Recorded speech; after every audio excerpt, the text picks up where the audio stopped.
Hello दोस्तों, स्वागत है आप सभी का आपका अपने चैनल बेसिक नॉलेज में। दोस्तों आज हम लोग इस वीडियो में क्लास 10 का मॉडल पर 2024 का जो ऑफिशियल मॉडल पर जारी हुआ है जैक बोर्ड के द्वारा, उसका हम लोग हिंदी का सब्जेक्टिव सॉल्यूशन देखने वाले हैं। इससे पहले ऑब्जेक्टिव सारा चीज का बता चुके हैं। सब्जेक्टिव में दोस्तों आप लोगों को साइंस, सोशल साइंस, इंग्लिश सारा चीज करवा चुके हैं, ठीक है। और इसको देख लीजिए और सबको अच्छे से देखिए, इससे क्वेश्चंस बनेंगे एग्जाम में, ठीक है। इसी पैटर्न पर इससे बहुत सारे सवाल एग्जाम में बनेंगे, तो अच्छे से देख लो। सभी दोस्तों को शेयर जरूर कर देना। चलिए शुरू करते हैं इस वीडियो को। और हाँ, अभी तक भाई सब्सक्राइब नहीं किया तो फटाफट से कर देना, ताकि सभी आप लोग वीडियो अच्छे से देख पाओ। सबसे पहला सवाल है, कैप्टन मूर्ति का चश्मा बार बार क्यों बदल देता है। देखिए इसमें तो टोटल बोल रहा है क्या, निम्नलिखित में से किन्हीं 6 प्रश्नों का उत्तर है। टोटल 8 प्रश्न है, लेकिन आपको 6 का ही उत्तर देना है। तो मैं आपको 8 प्रश्न का उत्तर नहीं बता रहा हूँ, एग्जाम में से आपको 6 ही बनाने हैं, ठीक है। देखिए, कैप्टन नेताजी के बिना चश्मे की मूर्ति को देखकर दुखी होता था और अपनी छोटी सी चश्मे की दुकान में से चश्मा निकालकर उसमें लगा देता। देखो उसमें क्या था, जहां पर कैप्टन चश्मा की फेरी करता ना, चश्मा का ठेला लगाता, वहां वहां सामने नेताजी यानी सुभाष चंद्र बोस जी का मूर्ति था और उसमें चश्मा नहीं लगा हुआ था। तो उन्हें देखकर बड़ा ही खराब लगता था। किनको? कैप्टन को। कैप्टन दोस्तों एक चश्मे वाला था, चश्मा बेचता था, ठीक है। और उसका जो देश के प्रति भक्ति था, उसी को देखकर सब लोग उसे कैप्टन बुलाने लगते थे।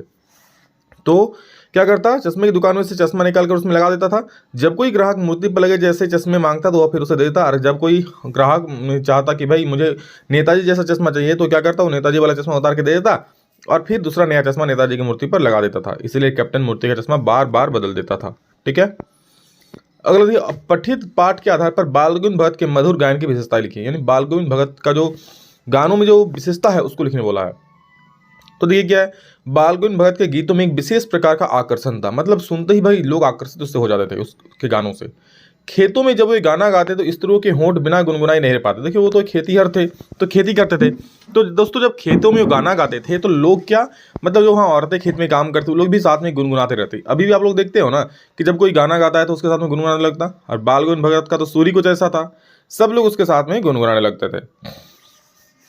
क्या देखिए आगे इसमें, गर्मियों के शाम में उनके गीत वातावरण में शीतलता भर देते। जो गर्मियों का दिन था, बहुत ही गर्मी होता था, तो उस वक्त उसका गीत एकदम भाई लोगों को मन मोह लेता था, शीतलता भर देता था। संध्या समय जब वो अपनी मंडली समेत गाने बैठते तो उनके द्वारा गाए पदों को उनकी मंडली दोहराया करती है। तो संध्या के समय जो बैठते हैं ना, पुराने जमाने लोग बैठते थे, अभी कहाँ, अब तो सब मोबाइल लेके बैठते हैं ना।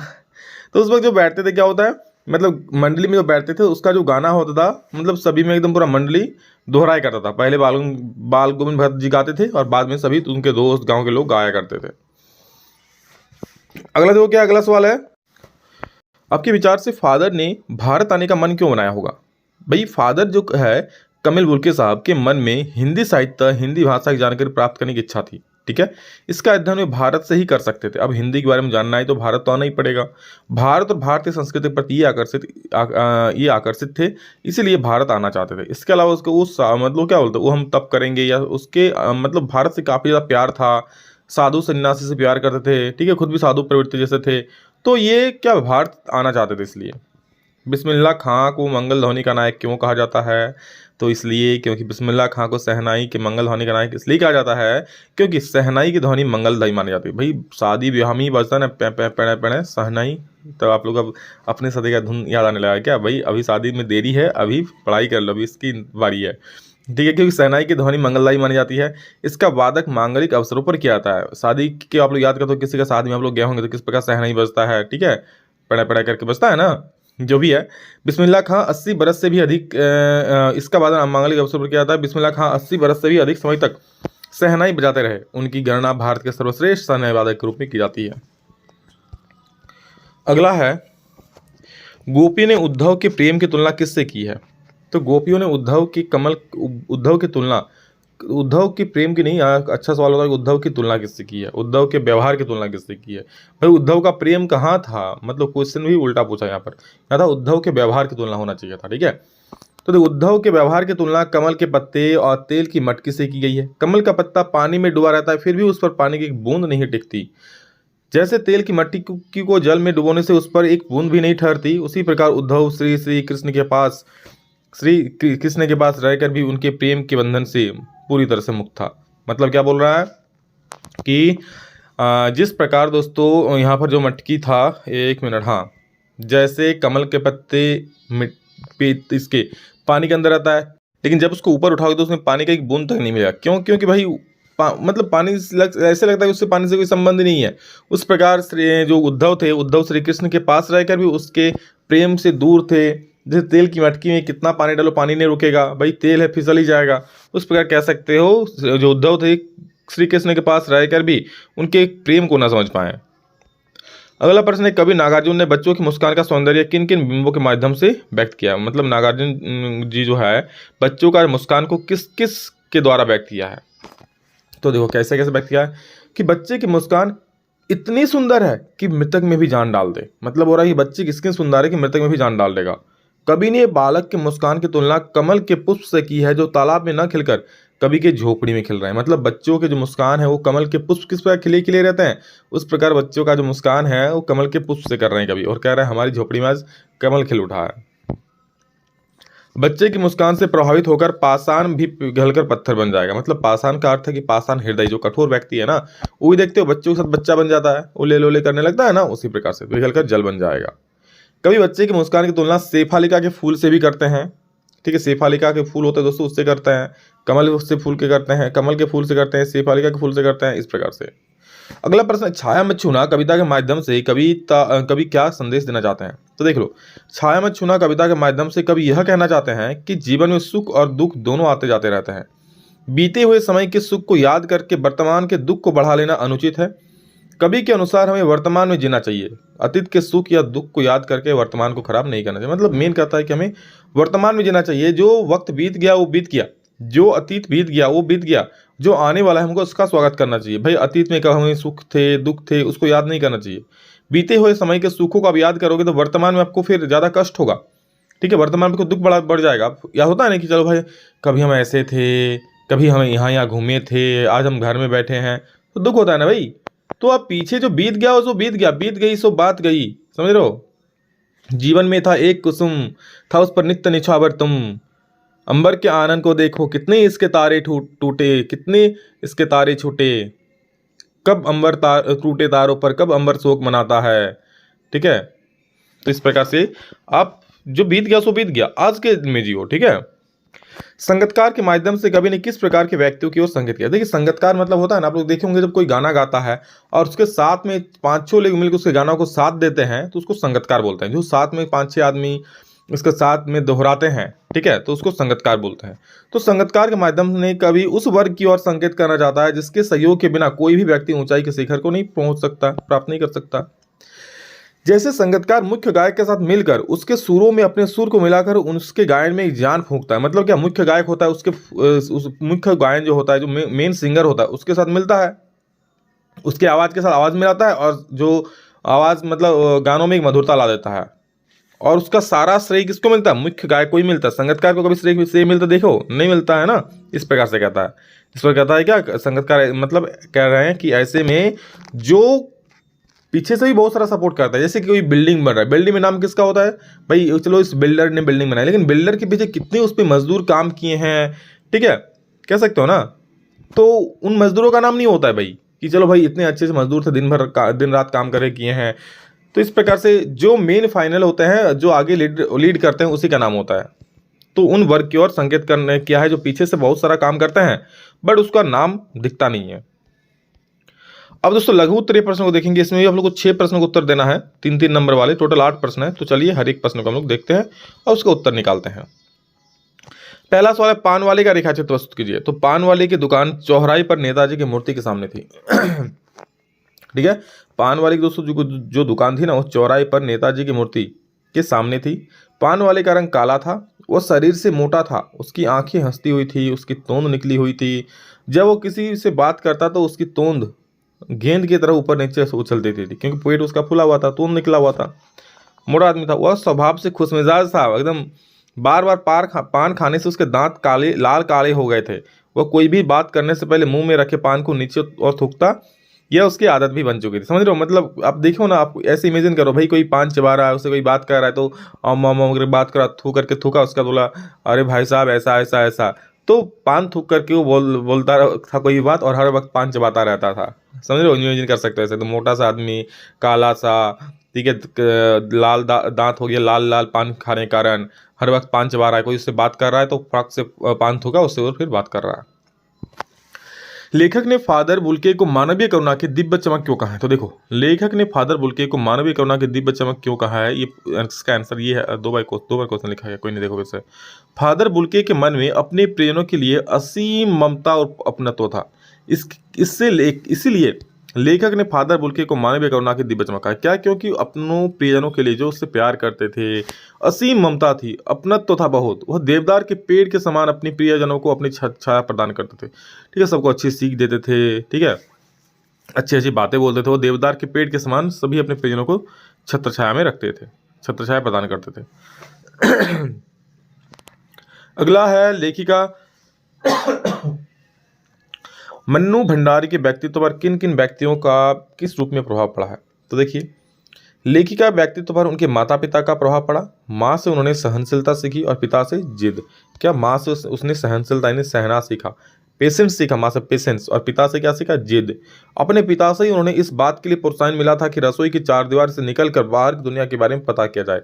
और जो वो पढ़ाई लिखाई की, रसोई की चार दीवार से निकली, तो ये प्रोत्साहन कहाँ से मिला? ये उसके पिताजी से ही मिला था सारा चीज। सही है।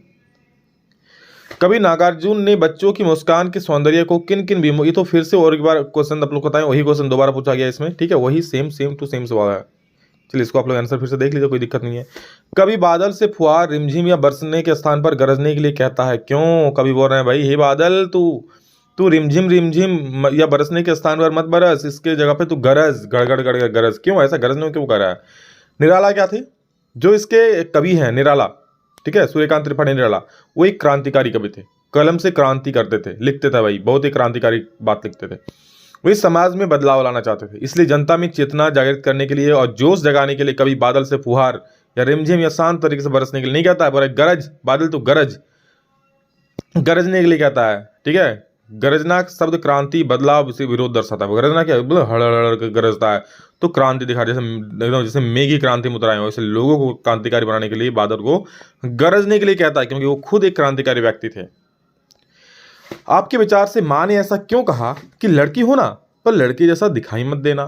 तो देखो, मेरे विचार से लड़की की माँ ने ऐसा इसलिए कहा क्योंकि लड़की होना पर लड़के जैसा दिखाई मत देना, ताकि कहा कि लड़की होना पर लड़के जैसा दिखाई मत देना, ताकि लड़की अपने नारी सुलभ गुणों को, सरलता, निश्चलता, विनम्रता आदि गुणों को तो बनाए रखे, परंतु इतनी कमजोर भी ना हो पाए कि लड़की समझ पर ससुराल के लोग उसका शोषण करने लग जाए। मतलब भाई मतलब लड़की को कह रहा है कि लड़की होना मतलब पर लड़की जैसा दिखाई मत देना। देखो, तुम बिल्कुल निश्चल रहना, सरल रहना, ससुराल में सभी के ख्याल रखना सभी का, बट इतने भी कमजोर मत हो जाना, अपना कमजोरियों को मत दिखाना कि लोग तुम्हारा शोषण करे, ठीक है। इसके अलावा वह भावी जीवन की कठिनाइयों का साहसपूर्ण मुकाबला कर सके, मतलब भावी जीवन में जो भी ससुराल में उसका कठिनाइयाँ आने वाली है, कठिनाई उसका मुकाबला कर सके, इसलिए कहा कि भाई लड़की हो बट लड़की जैसा दिखाई मत देना, ठीक है। झिलमिलाते रोशनी में नहाया गंगटोक लेखिका को किस तरह सम्मोहित कर रहा था? तो लेखिका ने रात में जब सिक्किम के गंगटोक नगर को देखा तो ठगी से रह गई, मतलब आश्चर्यचकित रह गई। सारा शहर सितारों भरी रात में रोशनी से जगमगा रहा था, तारे की रोशनी से। वो अद्भुत दृश्य लेखिका के शुद्ध बुद्ध भुला रहा था। उसे लग रहा था कि उसकी सारी संवेदनाएं ठहर सी गई थी। उसे अपने भीतर और बाहर एक शून्यता का अनुभव हो रहा था, मतलब कुछ चीज़ का याद नहीं रहा वो देखने के बाद कि किस तरह से पूरा शहर एकदम तारों की रोशनी से एकदम चम चम चम चम चमकीन रोशन हो रहा था, ठीक है। अगला वाक्य देखो ग्रामर से है, एक सवाल सब्जेक्टिव में रहेगा ग्रामर से। वाक्य किसे कहते हैं? रचना के आधार पर वाक्य के भेदों के नाम लिखें। तो शब्दों के सार्थक समूह जो पूर्ण अर्थ प्रकट करते हो उसे वाक्य कहते हैं। शब्दों का सार्थक समूह कोई क्या कहते हैं? वाक्य कहते हैं। भाई कोई शब्दों का सार्थक समूह मिलकर एक वाक्य बनाता है जिसका कुछ अर्थ होता है, वो क्या होता है? वाक्य होता है। मतलब शब्दों का सार्थक समूह मिलकर जो बनाता है, ठीक है, जिसका कुछ अर्थ होता है उसे हम लोग क्या बोलते हैं? वाक्य बोलते हैं। रचना की दृष्टि से 3 होता है, सरल वाक्य, संयुक्त वाक्य, मिश्र वाक्य। तीनों वाक्य आपको पढ़ना है, हम पढ़ाएंगे भी आगे, चिंता मत करो, ठीक है। और अगर वीडियो आप लोग एग्जाम से जस्ट पहले देख रहे हैं तो हो चुका, आप लोग पढ़ा चुके होंगे, इसलिए वीडियो को देख लीजिए। अपने गांव या मोहल्ले में अनियमित विद्युत व्यवस्था को ठीक करने के लिए सहायक विद्युत अभियंता को एक अनुरोध पत्र लिखना है। मतलब विद्युत अभियंता को एक पत्र लिखना है कि भाई हमारे जो गांव में विद्युत बहुत ही खराब स्थिति है, तो पत्र देते रख जाओगे, भाई सही नहीं होता ये चीज़। लेकिन देखो पत्र दे क्या होता है, मतलब कहने का अर्थ है आप लोग सच में अगर पत्र देते हो ना कि भाई बिजली इतना काटता क्यों है, तो वो लोग उससे बात नहीं आता है। बिजली का जितना वो लोग काटना है वही काटेगा ही, ठीक है, वो लोग नहीं सुनता है, वो बहुत ही खत्म है। सेवा में सबसे पहले क्या लिखना? लेफ्ट साइड के ऊपर में सेवा में, फिर लिखना सहायक अभियंता बिजली विभाग, यहाँ पर एक कॉमा देना, सहायक अभियंता के बाद बिजली विभाग, ठीक है, कॉमा दे देना यहाँ पर एक कॉमा दे के नीचे धनबाद लिखना, दिनांक दे देना, जो डेट है 9 फरवरी 2023। भैया 9 फरवरी भी आया नहीं है, सॉरी आया नहीं बोल रहा, 2023 बीत चुका है। आप लोग 2024 दिन आपका एग्जाम डेट ही देना, जिस दिन एग्जाम रहेगा उसी दिन का यहाँ पर डेट चढ़ा देना, कोई दिक्कत नहीं है भाई। एकदम एग्जामिनेशन हॉल से लिखना भाई, एग्जामिनेशन हॉल में बिजली नहीं आ रहा है, मतलब ऐसा मत लिखना, अपने मोहल्ले के बारे में लिखना, बट डेट आप एग्जामिनेशन हॉल का लिख सकते हो। विषय बिजली आपूर्ति की समस्या के लिए पत्र, किसके लिए है? बिजली आपूर्ति की समस्या के लिए। तो महोदय हम सभी हीरापुर के निवासी है, हीरापुर दोस्तों धनबाद में है, ठीक है, तो कोई भी आपने जगह का नाम लिख देना। महोदय हम सभी हीरापुर के निवासी है और आपको सूचित करना चाहते हैं कि हमारे इलाके में घंटों तक बिजली नहीं आती। हम पिछले 1 वर्ष से शिकायत कर रहे हैं, लेकिन इसका कोई अस्थायी निवारण नहीं हो सका। शाम के समय तो नियमित रूप से बिजली नहीं आती, रात को अगर बिजली आती भी है तो वोल्टेज इतना धीमे हो जाता है कि उससे बत्ती पंखे कुछ भी नहीं चल पाते। अब तो समस्या और भी विकट है, क्योंकि अगले सप्ताह से ही बच्चों की परीक्षा शुरू होने वाली है। आप लोग अभी अगले महीने से परीक्षा शुरू होने वाला है, ठीक है, इसलिए अगर आपको बिजली की परेशानी है तो ये पत्र जाकर चेप देना बिजली विभाग में। इसलिए हम सभी आपसे अनुरोध करते हैं कि हमारी समस्या का जल्दी से जल्दी निवारण करने की कृपा करें। हम आपकी इस तरह की मदद के लिए आभारी होंगे। तो ये हो गया पत्र, लास्ट में लिख देना आपके आभारी समस्त हीरापुर वासी, जो आपके जगह का नाम है, मंडल वासी, हीरापुर वासी, दुमका वासी, झारखंड वासी, जो भी है लिख देना। आगे देखो, कलम बनाने वाली फैक्ट्री कंपनी की ओर से आपको विज्ञापन तैयार करने के लिए बोला है कि भाई कलम बेचेंगे तो एक विज्ञापन बनाओ। तो आइए आइए आइए दोस्तों, आइए और ले जाइए अपनी सफलता का मूल मंत्र, सफल बॉल पेन। इसको लोगे तो फिर ना लेना पड़ेगा कोई यंत्र। आइए आइए ले जाइए आपका सफलता का मूल मंत्र, अब 20% ज़्यादा सिहाई के साथ, पहले से 20 से कम था, 20% ज़्यादा सिहाई के साथ, जानदार ग्रिप, शानदार लिखावट एवं तेज गति के लिए एकदम सही, सफल, वाजिब दाम में बेहतरी का वादा, सफल, केवल 10 में 1 रिफिल के साथ। मतलब कलम का नाम बोल रहा है सफल, ठीक है, सफल बॉल पेन, सफल का नाम बोल रहा है। तो इसको देख लो, मतलब मैं कुछ ये क्या बोलता है, विज्ञापन बोला है तो एडवर्टाइजिंग टाइप से आप लोगों को बोल दिया, लेकिन आप लोग इसी प्रकार से एक बॉक्स बना लेना, ठीक है, अपना कोई एक, आप लोग को आगे और भी बताएंगे कैसे कैसे लिखना है नया नया चीज़। लेकिन इसमें सबसे पहले यहाँ पर टॉपिक एक मेन स्लोगन दीजिएगा, आइए आइए ले जाइए, कितना अच्छा सुना था, तो उस प्रकार से और बाकी इस तरह प्रकार से लिख दीजिएगा, ठीक है। चलिए अगला प्रश्न है, और देखते ही देखते अब दोस्तों जो है देखते ही देखते हम लोग आ चुके हैं, प्रश्न उत्तर दीजिए जो 5 नंबर का होगा, इसमें दीर्घ उत्तरीय प्रश्न है, ठीक है, ये भी आपका विज्ञापन 5 नंबर का है बाबू, समझ लो, विज्ञापन भी 5 नंबर का, और ये भी जो लेटर है ना ये भी 5 नंबर का है, ठीक है। इनमें से प्रश्नों को उत्तर 2 प्रश्नों को उत्तर दीजिए और 10 नंबर घर ले जाइए। एक लेटर लिख दीजिएगा 47 नंबर, और यहाँ पर भी दोस्तों ना हिंदी में भी आपका क्वेश्चन छूटा हुआ है, देखो 47 से 48 है, ठीक है, तो 47 48 कर देना भाई, 10 में मिल जाएगा। 48, 1 मिनट, 48 हो गया। उसके बाद यहाँ पर क्या है कि देखो 48 के बाद किसी एक प्रश्न जो है 49 नहीं है, 48 के बाद 49 नहीं है, 49 छूट गया है, ठीक है, 49 और को देना चाहिए एक्स्ट्रा में यहाँ, ठीक है, हो सकता है कुछ लेटर देता चाहे जो भी देता वो नहीं दिया गया है। और देखते देखते दिल्ली का कायापलट होने लगा। 50 नंबर का सवाल है ये कि नई दिल्ली के कायापलट के लिए क्या क्या प्रयत्न किए गए होंगे। तो देखो इतने सारे कायापलट के प्रयत्न किया कि पूरे दिल्ली शहर में साफ सफाई के लिए विशेष योजना तैयार की गई। जब क्या बोलते हैं वहाँ से जो रानी एलिजाबेथ आ रही थी, शायद तब का बात है ये, ठीक है, तभी का बात है जब रानी जी आ रही थी ब्रिटेन से। इमारतों पर जमी धूल मिट्टी साफ करके उन्हें सजाया संवारा गया होगा। पूरे दिल्ली शहर में साफ सफाई के लिए विशेष योजनाएं तैयार की गई होगी। 4 नंबर है, सड़कों के नाम की पट्टी लगाकर रेलिंग और क्रॉसिंग के रंगीन किया गया होगा।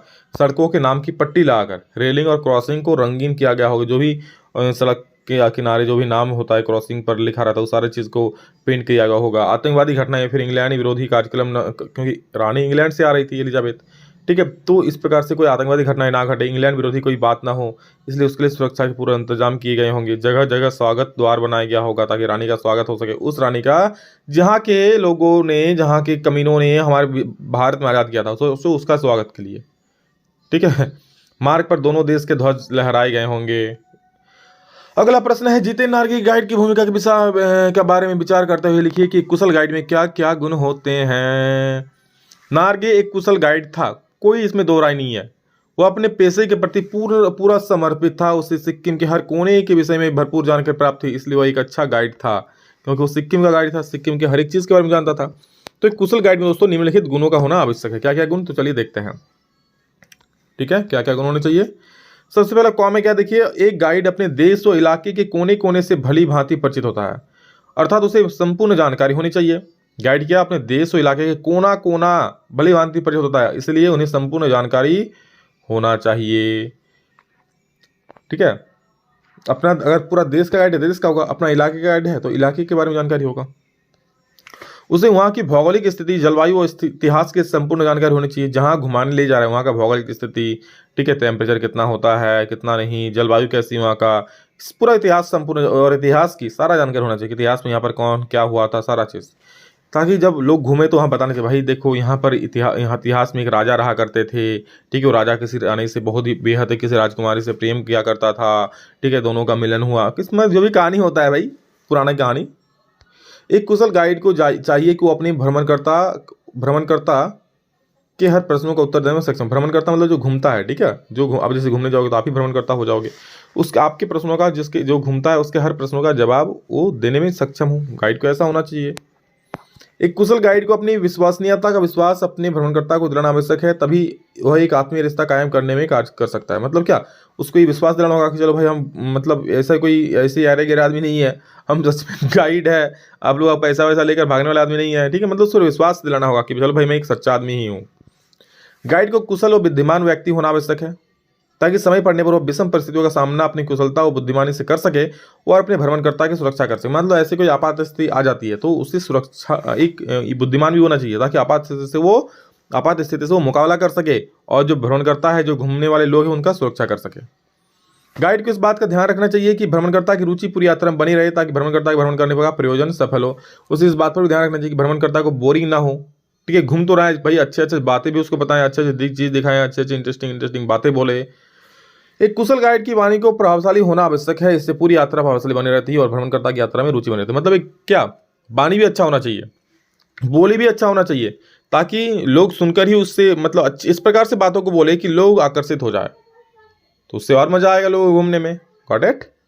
अगला है, दिए गए संकेत बिंदु के आधार पर निम्नलिखित में से किसी एक पर निबंध लिखिए, या तो आप परिश्रम के महत्व पर लिखिए या फिर झारखंड के बारे में। तो मैंने परिश्रम के महत्व के बारे में लिख दिया, बहुत शानदार तरीके से। परिश्रम का महत्व, इसमें 4-5 बिंदु है। परिश्रम का महत्व, जीवन का सत्य है, परिश्रम ही जीवन का सत्य है, उन्नति और विकास में सहायक है, उपसंहार है। तो ये सब मैंने लिख दिया है यहाँ पर, आप लोग एक करके पढ़ लेना भाई, लंबा है क्योंकि भाई 5 नंबर मिलेंगे और यहीं पर आप लोग का इति अंड होता है। झारखंड के बारे में लिखना चाहते हो झारखंड के बारे में भी लिख सकते हो, मैंने परिश्रम के बारे में लिख दिया है, ठीक है। झारखंड के बारे में किसी दूसरे वीडियो में बता देंगे। तो ये था दोस्तों आप लोग सब्जेक्टिव प्रश्नों का उत्तर, कैसा लगा कमेंट करके जरूर बोलेगा। और मॉडल पेपर के लिए दोस्तों आप लोगों का एक अलग सा हमने प्लेलिस्ट भी बना दिया है 2024 मॉडल पर। बस मॉडल पेपर को आप देखो अच्छे से, सारा सवाल वहां पर मिलेगा, ओके, सारा सवाल मिलेगा, आप पढ़ो और एग्जाम की तैयारी बढ़िया धाकर धुआंधार तेज करो, ठीक है। यूं ही नहीं मिलती राही को मंजिल, एक जुनून सा दिल में जगाना पड़ता है। पूछा चिड़िया से कैसा बनाया आसियाना, भाई बोली चिड़िया क्या भरनी पड़ती है उड़ान बार बार, भैया जी तिनका तिनका उठाना पड़ता है। समझ रहे हो भाई, छोटी छोटी मेहनत करके बड़ी सफलता को प्राप्त कर सकते हो, ठीक है। चलिए, love you all, thank you, love you दोस्तों। अभी के लिए इतना ही, फिर नेक्स्ट वीडियो में मिलेंगे, तब तक के लिए जय हिंद, वंदे मातरम।